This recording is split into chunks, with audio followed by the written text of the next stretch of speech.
Hey guys, welcome to another episode of 5 Years to 40, the podcast and community where we are talking, thinking, and taking tremendous steps throughout our 30s towards a fascinating and fabulous 40-year-old life. Your host Anisha is here with you, and on this channel we like to talk about we like to have conversations surrounding four main topics: our health, our careers, our finances, and our relationships. And we're still in January 2020, so we're keeping conversations that would embody all of those pillar topics, right? So today's episode, we're gonna be dealing with 3 easy ways you can improve yourself. Easy and cheap ways. The earlier episodes we had for the year talked about goal setting and how goal setting helps to really propel the dreams you have for yourself. And if you have dreams, I keep saying, go ahead and make them audacious, like make big plans for yourself and take massive action to get them done. But let's say goal setting is not your thing, or let's say you're one of our followers or our tribe members who just, she got what she needs, he got what he needs, he don't need to do anything. Good for you. Please let us know how you did it. We want to be like you. But anyhow, even if you feel as though you're not very compelled to make any major moves in your life or don't want to be involved in goal setting, I still believe that we can always aim for improvement at whatever stage we are in life. We should always be aiming to improve ourselves, because as everything else around us depends on a cycle of growth. Everything, trees grow, flowers grow, animals grow. So as humans, it's almost natural for you to have a inclination, a pull to want to grow past the situation you are in now, grow into something bigger and better than you are. And we're helping you to evolve by giving you 3 tips you can use to improve yourself. Easy, cheap, some of them you don't even need to leave home to do, right? So let's get into it. Let's talk about that. The first thing is to read. Books are an amazing way to change your perspective or expand your perspective, right? Reading stimulates your mind. I was reading an article by Lana Hubert, and she described how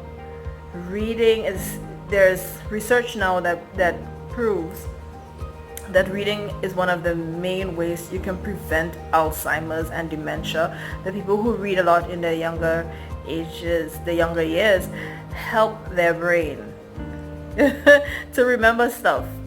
I read it. I obviously need to do a little bit more reading, because sometimes I just forget things.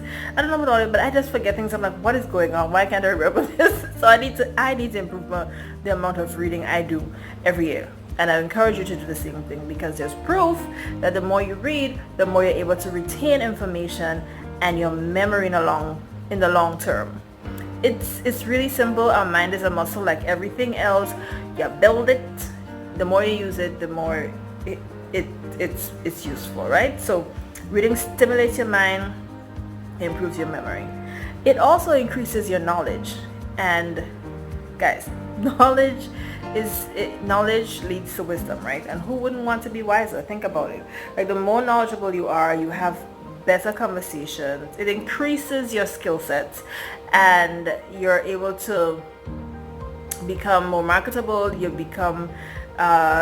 You're able to fit into a lot of different situations. You can, let's say you read about how to install drawers. I don't know. If your drawer gets broken at home, you can fix it yourself. That's what I'm saying. It improves your knowledge. But that's a very basic example of all the ways it can help you. Let's say that you are having a conversation with somebody that you're nervous with. You're having a conversation with your crush, and they talk about something random. The fact that you may have read about it or paid attention to it somewhere, you're able to contribute to the conversation. And think about how much better that will go.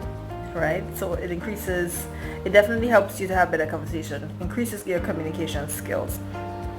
And one great thing about knowledge, it can't be taken away, dude.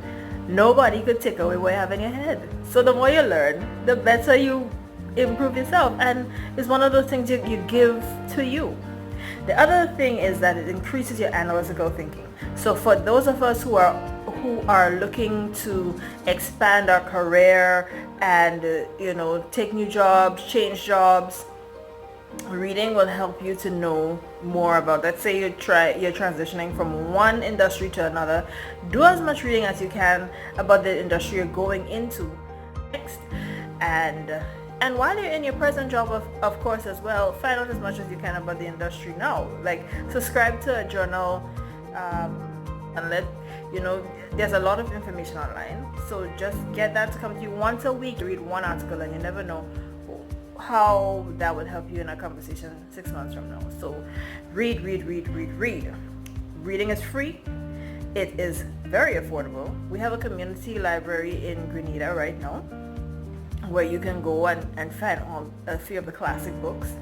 I went there last year and I found Sam Selvon, A Raisin in the Sun, one of the very best books we did in convent on literature for English B. Oh my god, that book was so profound, even now. And I was just in glee getting to reread it. I didn't sign up. I need to sign up so I can take the book out so I can finish reading it, because I only got to about halfway. But I was just caught up in this nostalgia. I remember reading it on the green tables. I remember us discussing it in school. I remember Tiger. It's a great book. All the convent girls on this channel will know what I'm talking about. It's a wonderful book, A Raisin in the Sun by Sam Selvon. So anyhow, it's free and it's affordable, and even if you're busy, I don't think it's a substitute, but I don't think it's a real good substitute. But anyhow, audiobooks are also a thing that you could do. You could Amazon has it, and a few other places have it, where you can subscribe and get your books read to you. So reading is one of it. The second thing is to join a club or group. So connection is really important. It helps to remind you that you connected to something bigger than yourself. So if you're in a community group or a group that volunteers to fight fires, or volunteers to go to some of the foster homes or the homes that have the elderly, these are things that can help stimulate you and really do improve the way you feel about yourself and the way you react and interact with persons in the world, right? So join a group.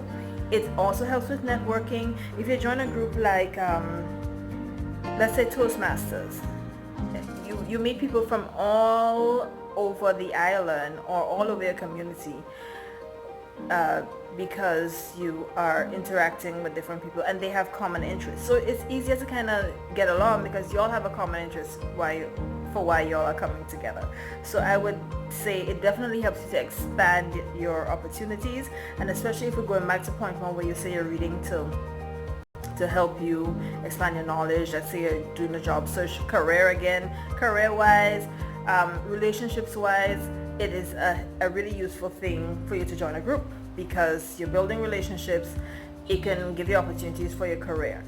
And a group like Toastmasters, and I would suggest that you join a Toastmaster close to you. I joined in 2019. It's a wonderful journey, and I have goals for my Toastmasters. It's not on my vision board, but it's on my list of goals of things that I plan to do for 2020 in Toastmasters. Join a group,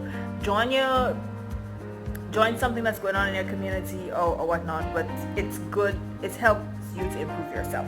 And the last thing is a little abstract, but it is completely important, and that is forgiveness and gratitude.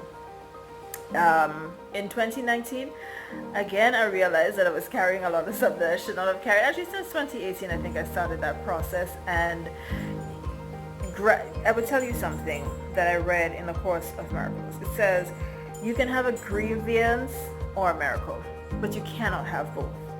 And it speaks to forgiving on a level where you can't tote the feeling about the thing. So you can decide, this happened to me, or I did this, and forgiveness for self is as important as forgiving others. So I was involved in this thing. I was responsible for this. I veered off my path, and here I am, and this is how I want to forgive myself, and I want to let it go. But you can't say, oh, I forgive myself, but I keep remembering this thing that I'm doing every time. It truly, you can't have a grievance and a miracle. And the same works for other people. Like you say, oh, I forgive that person because they did this to me and they hurt me in this way. But every time the person come around, you bring up the thing that they did.